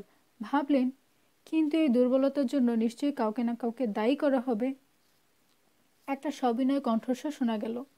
কমরেড বেরেনকো রিপোর্ট করেছেন পিপি2 উপকূল পেরোচ্ছে ইন্ডিগোর কাছে 50 ডিগ্রি লংটিটিউড রেখা বরাবর। খবরটা নিস্তরঙ্গ পুকুরে ঢিল পড়ার মতো। মিগ-31-এর প্রচণ্ড ক্ষমতা সম্পর্কে সবাই যেন নতুন করে সচেতন হয়ে উঠল। বেরেনকো টেক অফ করেছে মাত্র 25 মিনিট হয়েছে আর বিলিয়ারেস থেকে উপকূল উত্তর দিকে 1250 মাইল দূরে। বিশ্বাসই করা যায় না। এত তাড়াতাড়ি উপকূল পেরিয়ে ট্যাঙ্কার এয়ারক্রাফটের সাথে মিলিত হওয়ার জন্য ব্যারেন্ট সির ওপর দিয়ে উড়ে চলেছে পিপি2। 1 সেকেন্ড ইতস্তত করে এয়ার মার্শাল জানতে চাইলেন, বেরেনকোকে কোর্স বদলাতে বলবো ফার্স্ট সেক্রেটারি? তাকে ক্লান্ত দেখালো। মাথা নাড়লেন ফার্স্ট সেক্রেটারি। মৃদু হাসিটুকু এখনও লেগে আছে ঠোঁটে। এখনই নয়, আগে ট্যাঙ্কারের সাথে দেখা হোক তার। পিপি1 কোথায় জানি, তখন বললেই তীরের মতো পিছু নেবে। ল্যান্ড করার 20 মিনিট পর সাবমেরিন থেকে বরফে বেরিয়ে এলো রানা। রিফুয়েলিংয়ের কাজ কীরকম এগোচ্ছে দেখতে চায়। বেরিয়ে আসার সাথে সাথে আবার দুসারি দাঁত খটখট আওয়াজ শুরু করে দিল। বাতাসের বেগ বেড়েছে। ঘন মেঘের মতো কুয়াশা হালকা হতে শুরু করেছে। এয়ার কিংয়ের পাশে দাঁড়িয়ে নাক মুখ দিয়ে ধোঁয়া ছাড়তে লাগলো রানা। ধার করে একটা পার্কা পড়েছে ও। দাঁড়িয়ে আছে কুঁজো হয়ে, হাত দুটো পকেটে। সাবমেরিনের ক্রুরা খাটছে। রিফুয়েলিংয়ের কাজে ঝামেলা কম নয়। ক্যাপ্টেন জেমসনের সাথে 2 মিনিট আলাপ করেই বুঝে নিয়েছে রানা পিটি ডাফকে ওরা কেউ কখনো দেখেনি, এমনকি তার একটা ফটো পর্যন্ত পায়নি। দুটো হোস প্রতিটি ডায়ামিটারে 4 ইঞ্চি বরফের উপর দিয়ে এঁকে বেঁকে প্লেনের দিকে এগিয়ে এসেছে। ঠেলে নিয়ে আসা হয়েছে একটা ট্রলি পাম্প। সাবমেরিনের ফরওয়ার্ড হ্যাচ থেকে উইঞ্চের সাহায্যে নামানো হয়েছে ওটাকে। ছোট আরও একটা হ্যাচের মুখ তোলা হয়েছে, সেটা ফরওয়ার্ড ডেকে। ওদিক থেকে তেলের গন্ধ ভেসে এলো রানার নাকে। ফরওয়ার্ড ক্রু কোয়ার্টারের ওপরের হ্যাচের ভেতর অদৃশ্য হয়ে গেছে একটা হেভি ডিউটি হোস। রিফুয়েলের কাজ শেষ হতে আরও 20 মিনিট লাগবে জানে রানা। এয়ারবেজে যে ধরনের প্রেশার পাম্প থাকে তার সাহায্যে একটা যুদ্ধ বিমানে প্রতি মিনিটে 3000 গ্যালন ফুয়েল ভরা যায়, আর এখানে যে ট্রলি পাম্পটা রয়েছে সেটা মান্ধাতা আমলের, একটু একটু করে দম ফেলে। কাজের শুরুতেই বাধা পড়েছিল। রানা তখন সাবমেরিনে বসে হালকা নাস্তা সারছে। ট্রলি পাম্পটা ঠিকমতো কাজ করছে কিনা পরীক্ষা করতে গিয়ে দেখা গেল কয়েক জায়গায় ওয়ারিং ঢিলে হয়ে আছে। তারপর দেখা গেল বন্ডিং ওয়্যার লম্বায় অনেক ছোট। সব ঠিকঠাক করে নিয়ে কাজ শুরু করতে বেরিয়ে গেছে মূল্যবান 20টা মিনিট। ইউএস শার্ককে দুজন সিভিলিয়ান রয়েছে, একজন ইঞ্জিনিয়ার, অপরজন ইলেকট্রনিক এক্সপার্ট। রিফুয়েলিংয়ের কাজ তদারক করছে তারা। তাদের আশ্বাস পেয়ে ক্যাপ্টেনের কেবিনে ফিরে এলো রানা। খোশ গল্প করার মেজাজ নেই কারো, কাজেই চুপচাপ বসে থাকলো দুজন। রানা শুধু একসময় বলল, 10 মিনিট। জি। 10 মিনিটের মধ্যে রিফুয়েলিংয়ের কাজ শেষ হবে তো? জানতে চাইল রানা। কোনো রকম নিশ্চয়তাও দিল না ক্যাপ্টেন, আবার রানাকে হতাশও করলো না, শুধু কাজ ঝাঁকালো। এই সময় নক হলো দরজায়। কেবিনে উকি দিল লেফটেন্যান্ট কর্নেল জন গার্ডনার। ক্যাপ্টেনকে বলল, ওয়েদার রিপোর্ট স্যার। গার্ডনারের গলার সুরে এমন কিছু একটা ছিল, শটান উঠে দাঁড়ালো রানা। কি হয়েছে? বাতাসের বেগ বাড়ছে স্যার। রানার দিকে নয়, ক্যাপ্টেনের দিকে তাকিয়ে কথা বলছে গার্ডনার। প্রায়ই 15 নট পর্যন্ত উঠে যাচ্ছে। ক্যাপ্টেন মাথা ঝাঁকালো। শান্ত হলো রানা। 15 নট বাতাসে টেক অফ করা তেমন বিপজ্জনক নয়। কাজ কত দূর জানতে চাইল জেমসন। প্রায় হয়ে এসেছে স্যার, আর 7 কি 8 মিনিট লাগবে। হাডসন তো তাই বলল। আবার মাথা ঝাঁকালো ক্যাপ্টেন। শার্কের চিফ ইঞ্জিনিয়ার হাডসন, তার হিসেবে ভুল হতে পারে না। দরজা থেকে অদৃশ্য হয়ে গেল গার্ডনার। আবার বসতে যাবে রানা, প্রচণ্ড একটা ঝাঁকি খেয়ে এসে পড়ল বাল্ক হেডের গায়ে। পলকের জন্য জেমসনকে দেখতে পেল ও। বাল্ব থেকে ছিটকে পড়ে যাচ্ছে। দুবার দপদপ করে উঠে নিভে গেল সাবমেরিনের আলো, তারপর আবার ফিরে এলো। কাজসহ শরীরের একটা অংশ প্রায় অবশ হয়ে গেছে রানার। ডেক থেকে উঠতে গিয়ে আবিষ্কার করলো ওর বুকের ওপর পদ্মাসনে বসে আছে ক্যাপ্টেন। খোলা দরজা দিয়ে একটা গোঙানির আওয়াজ ভেসে আসছে। কম্পেনিয়ন ওয়েতে আছাড় খেয়ে আর উঠতে পারছে না গার্ডনার। রানার বুক থেকে নামলো ক্যাপ্টেন জেমসন। রানাও উঠে বসল। কি? ব্যথায় চোখ মুখ কুঁচকে আছে রানার। ঠোঁটের কোণ কেটে রক্ত বেরোচ্ছে। হাতের উল্টো পিঠ দিয়ে সেটুকু মুছে নিয়ে টলতে টলতে উঠে দাঁড়ালো জেমসন। বাইরে ছুটন্ত পায়ের আওয়াজ। টলতে টলতে দরজার দিকে এগুলো সে। হুঙ্কার ছেড়ে জানতে চাইল, কি ঘটছে কি সেটর? দাঁড়াতে পারলো রানা, কিন্তু হাঁটতে গিয়ে টের পেল গোড়ালি মচকে গেছে, খোঁড়াচ্ছে একটু একটু। এক হাত দিয়ে বাঁ কাতটা ডলছে, অবশ ভাবটা দূর হয়ে যাচ্ছে ধীরে ধীরে। তবু ভালো যে কোনো হাড় ভাঙেনি বা অন্য কোনো দিকে সরে যায়নি। স্যার, আমরা জানি না। কি জানো না? তাহলে তোমরা আছো কি করতে? জানো না? স্যার, কম্পানিয়নের ধরে ফিরতি পথে আবার ছুটল নাবিক। Air king. রানার কথা শেষ না হতেই জেমসন বলল, রাখুন আপনার এয়ার কিং, আমি আমার বোটের কথা ভাবছি। জেমসনের পিছু পিছু কেবিন থেকে বেরিয়ে এলো রানা। বাল্কহেডে হেলান দিয়ে দাঁড়িয়ে আছে গার্ডনার, তার কপাল কেটে রক্ত গড়াচ্ছে। তার দিকে একবারও না তাকিয়ে পাশ কাটিয়ে এগুলো ক্যাপ্টেন। একবার থেমে গার্ডনারের ক্ষতটা পরীক্ষা করলো রানা। সেটা তেমন মারাত্মক নয় দেখে লেফটেন্যান্ট কর্নেলের পিঠ চাপড়ি দিয়ে ক্যাপ্টেনের পিছু পিছু ঢুকে পড়ল কন্ট্রোল রুমে। কন্ট্রোল রুমে এখনও সবাই উঠে বসতে বা দাঁড়াতে পারেনি। উল্টে পড়া ফার্নিচার তুলছে কয়েকজন। হ্যাচ লাইডার ধরে ব্রিজে উঠে এলো রানা। ড্যামেজ রিপোর্ট দাও আমাকে, জলদি। ঠোঁটে আঙুল বুলিয়ে লাল আঙুলটা চোখের সামনে ধরল ক্যাপ্টেন। হিম বাতাস পরনের পার্কা ভেদ করে গায়ে হুল ফোটাচ্ছে। সেলের মাথা থেকে এয়ার কিংকে দেখা গেল। দেখে মনে হলো প্লেনের কোনো ক্ষতি হয়নি। রিফুয়েলিংয়ের কাজে যারা ব্যস্ত ছিল তারা সবাই এলোমেলোভাবে ছড়িয়ে ছিটিয়ে পড়েছে। দু একজন এখনও বরফ থেকে উঠে দাঁড়াতে পারেনি। চিৎকার করে একজন নাবিকের দৃষ্টি আকর্ষণের চেষ্টা করলো রানা। লোকটা এয়ার কিংয়ের কাছে দাঁড়িয়ে রয়েছে। ওহে, কি হয়েছে জানো কিছু? মুখ তুলে এদিকে তাকালো লোকটা। রানার পাশে ক্যাপ্টেনকে দাঁড়িয়ে থাকতে দেখলো। ঠিক বলতে পারবো না স্যার, বিদঘুটে একটা শব্দ শুনলাম, তারপর দেখি বরফের উপর পড়ে আছি। মনে হলো বোটে বোধহয় মাছ ঢুকেছে। বেকুব, গাল পারল ক্যাপ্টেন। কোত্থেকে আসবে টর্পেডো? হাডসন কোথায়? ওদিকে গেছেন স্যার। লোকটা হাত তুলে ভাসমান বরফের উত্তর দিকটা দেখালো। উত্তর দিকে এখনো কুয়াশা রয়েছে, তবে হালকা, কিন্তু 150 ফিটের বেশি দৃষ্টি চলে না। কি হয়েছে জানার জন্য লোক পাঠানো হয়েছে, রিপোর্ট না পাওয়া পর্যন্ত অপেক্ষা করতে হবে। ওরা দুজনেই একটা ব্যাপার লক্ষ্য করলো, সময়ের সাথে সাথে বাতাসের বেগ আরও বাড়ছে। চোখে মুখে ঝাপটা লাগায় দুজনেরই চোখ ছলছলে হয়ে উঠল। ভয় হচ্ছে রানার, বিপদটা কি হতে পারে আজ করতে পারছে ও। বাতাসের বেগ বাড়ছে, সেটা তেমন বিপদ হয়ে দেখা নাও দিতে পারে, কিন্তু ভাসমান বরফের মার যদি গলতে শুরু করে, বা বরফের গায়ে কোথাও যদি ফাটল দেখা দেয়, অথবা বরফ যদি চাপ খেয়ে ফুলে ওঠে। কুয়াশার ভেতর হারসনকে দেখা গেল, অস্পষ্ট মন্থর গতি একটা ছায়ামূর্তি। তাকে লক্ষ্য করে ছুটল রানা। কি হয়েছে? রুদ্ধশ্বাসে জানতে চাইল ও। চিফ ইঞ্জিনিয়ারের পথ আগলে তার কাঁধ খামচে ধরল। বলুন কি হয়েছে? শান্ত চোখে রানার মুখের দিকে তাকিয়ে 1 সেকেন্ড চুপ করে থাকলো চিফ ইঞ্জিনিয়ার। তারপর মৃদু গলায় বলল, প্রেশার রিজ। রানা যা আশঙ্কা করেছিল তাই, বরফের এক মাথা থেকে আরেক মাথা পর্যন্ত। হতাশায় কালো হয়ে গেল রানার চেহারা। বা হাতের তালুতে ডান হাত দিয়ে ঘুষি মারল ও। কত চওড়া? 3 কি 4 ফিট। কোথায়? চলুন, আমাকে দেখাবেন। হারসনের কবজি ধরে টান দিল রানা। ঘুরে দাঁড়িয়ে প্রকাণ্ডদেহী চিফ ইঞ্জিনিয়ার অনুসরণ করলো ওকে। ওদের পিছু নিল হতভম্ব জেমসন। দুপাশের প্রচণ্ড চাপে ভাসমান বরফের মাঝখানটা ফুলে উঠেছে। Pressure ridge. প্রায় 4 ফিট উঁচু ওটা। সাগর থেকে উঠে এসে নিচু পাঁচিলের মতো বরফের উপর দিয়ে আড়াআড়িভাবে সোজা চলে গেছে দৃষ্টিসীমার বাইরে। ঠিক যেন এ মাথা থেকে ও মাথা পর্যন্ত গেছে? জিজ্ঞেস করলো জেমসন। হ্যাঁ, দুদিকেই আমি অনেক দূর পর্যন্ত গেছি। টেক অফ করার জন্য প্রেশার রিজ কীরকম বাধা হয়ে দাঁড়াতে পারে চিফ ইঞ্জিনিয়ার তা বোঝে। সেজন্যই বাতাস উপেক্ষা করে যতদূর সম্ভব দুদিকটা দেখে এসেছে সে। তার কথাও বিশ্বাস করা যায় না। আতঙ্কিত বোধ করল রানা। ঘটল কিভাবে? অস্ফুটে জানতে চাইল ও। দমকা বাতাস, হারসন বলল। বরফের ছোট একটা মাঠকে তাড়িয়ে নিয়ে এসেছে বাতাস। আমাদের মাঠের সাথে ধাক্কা খেয়েছে, দুটো গাড়ির মুখোমুখি সংঘর্ষের মতো। ফলাফলই প্রেশার রিজ। হারসনের আস্তিন চেপে ধরল রানা। এর অর্থ আপনি বোঝেন? আমি টেক অফ করতে পারবো না। মিগ 31 এখানে আটকা পড়ে গেল।